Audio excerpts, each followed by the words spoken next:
औज़ुबिल्लाहिमिनश्शैतानिर्रजीम बिस्मिल्लाहिर्रहमानिर्रहीम। नाज़रीन, मैं हकीम मोहम्मद शहबाज़ हूँ और आप देख रहे हैं हमारा यूट्यूब चैनल। आपको हमारे फेसबुक पेज और यूट्यूब चैनल पे खुश आमदीद।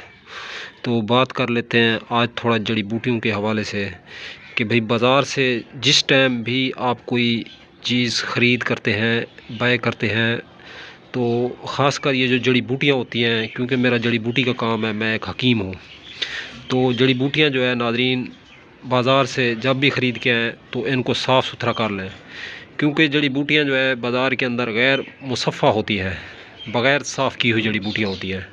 तो आप लोगों ने करना क्या है, जिस टाइम भी जड़ी बूटी ख़रीदनी है तो उसको अच्छे तरीके से पहले अगर धोने की है तो उसको वॉश करना है, साफ़ करना है। उसके अंदर मिट्टी, रेत, कंकर, पत्थर, क्योंकि ये फिर इंसानों ने खानी होती है, तो इसीलिए आज हम अगर किसी का ख्याल करेंगे तो कल को हमारा भी कोई ख्याल करेगा।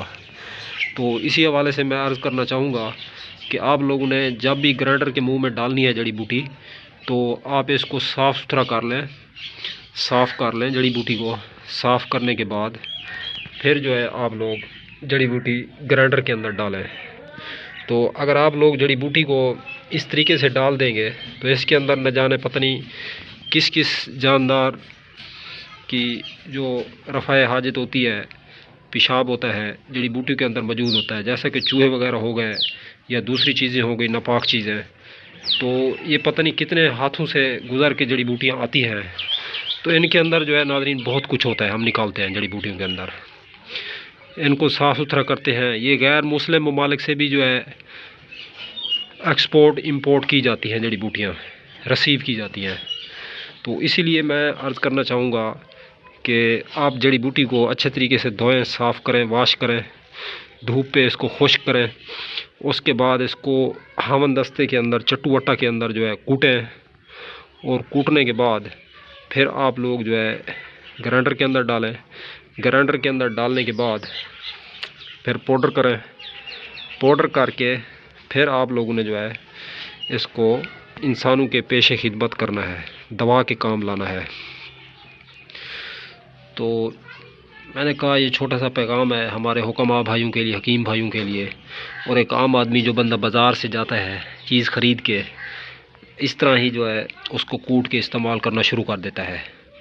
क्योंकि ये साउथ अफ्रीका से जड़ी बूटी आती है, उसके बाद जो है इंडिया से जड़ी बूटी आती है, तो वहाँ पे मुस्लिम होते हैं, गैर मुस्लिम होते हैं, काफ़ी हाथों से ये गुज़र के आती है। तो हर बंदे का जो तरीक़ाकार होता है, ख़ासकर कारोबारी हवाले से, कमर्शियल लेवल पर, तो वो लोग इतना इनको जो है सफाई सुथराई का ख्याल नहीं करते जड़ी बूटियों का।